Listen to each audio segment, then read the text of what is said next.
Switzerland में एक निर्माण परियोजना टिकाऊ बिल्डिंग बनाने के क्षेत्र में मिसाल कायम कर रही है।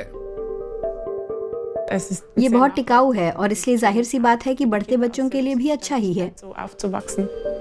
होबेल वर्क प्रोजेक्ट के केंद्र में केवल जलवायु नहीं है, बल्कि सामुदायिक जीवन जीने के नए मूल्य भी हैं।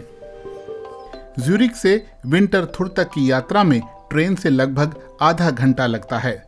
बिल्डिंग कोऑपरेटिव के 5 ब्लॉक्स में 400 निवासी छोटे पैमाने पर वो हासिल करने की कोशिश कर रहे हैं जो पूरा स्विट्जरलैंड 2050 तक करना चाहता है, यानी CO2 न्यूट्रल बनना। छतों पर लगे सोलर पैनल बिजली बनाते हैं और ये बिजली बिल्डिंग को प्रकाशित करती है।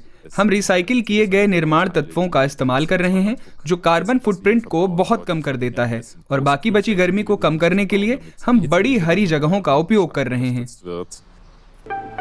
पास्कल फ्लामर सेकेंड हैंड चीजों को इस्तेमाल करके कार्बन फुटप्रिंट कम करते हैं। उन्होंने ऐसी खिड़कियां बनाई हैं जो गिराई गई इमारतों से और पुरानी फैक्ट्रियों से ली गई हैं। बालकनी की ये रेलिंग जेल में बिस्तर का फ्रेम हुआ करती थी। रिसाइकल किया गया सामान इस्तेमाल करना मतलब नया सामान बनाने में खर्च होने वाली ऊर्जा को बचाना, लेकिन इससे और भी चुनौतियों का सामना करना पड़ता है। अगर आपको ये भी पता नहीं है कि आप आगे किस चीज से क्या बनाएंगे, तो उस सूरत में आप एकदम सटीक योजना नहीं बना सकते। इसलिए निर्माण शुरू होने से पहले आपके पास पूरी सामग्री नहीं होगी और ये अच्छा नहीं दिखता।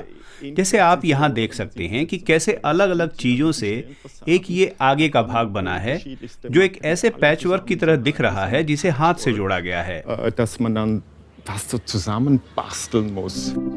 होबेल वर्क समुदाय की भावना को बढ़ावा देता है। 2 कमरों वाले छोटे अपार्टमेंट में निवासी भी रहते हैं और अपना दफ्तर भी वो बना लेते हैं। यहाँ से गुजरने वाले आते जाते आपस में मिल भी सकते हैं।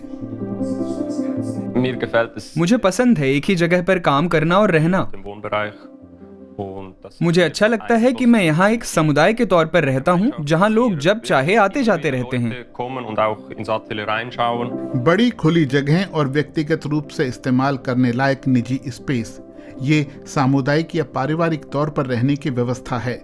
ये तरीका प्रति व्यक्ति रहने की जगह को कम करता है और ऊर्जा बचाता है। परिवार में हम सिर्फ 5 लोग हैं, मेरे पति, मैं और 3 बच्चे, और 2 फॉस्टर बच्चे हमारे साथ रहते हैं। मेरी माँ को भी यहाँ एक क्लस्टर अपार्टमेंट मिला है। एक बड़ी बैठक और खाना खाने की जगह होना अच्छा है जहाँ हम असल में अपना ज्यादातर समय बिताते हैं, और हर किसी का अपना निजी कमरा भी है।